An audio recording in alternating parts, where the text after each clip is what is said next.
Satuan Reserse Narkoba Polres Aceh Utara menggagalkan peredaran 12 kg narkoba jenis sabu-sabu yang diduga jaringan internasional dari Thailand senilai 14,2 miliar rupiah yang rencananya akan diedarkan ke seluruh tanah Rencong.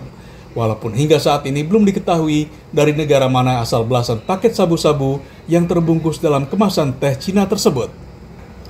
Dalam kasus itu, polisi menangkap 3 tersangka, DA, RA, dan FA yang merupakan warga Kabupaten Pidijaya.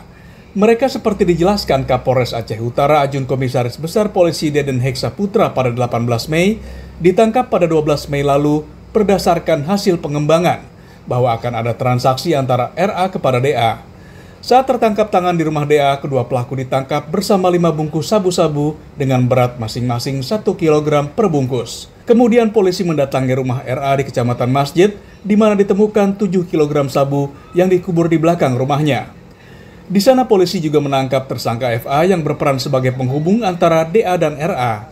Ketiga tersangka dikenakan pasal 114 ayat 2 Yunto pasal 112 ayat 2 Undang-Undang Republik Indonesia nomor 35 tahun 2009 tentang narkotika. Kemudian Yunto pasal 132 ayat 1 Undang-Undang Republik Indonesia nomor 35 tahun 2009 dengan ancaman hukuman maksimal pidana mati, pidana seumur hidup, dan minimal kurungan penjara 6 tahun sampai maksimal 20 tahun penjara.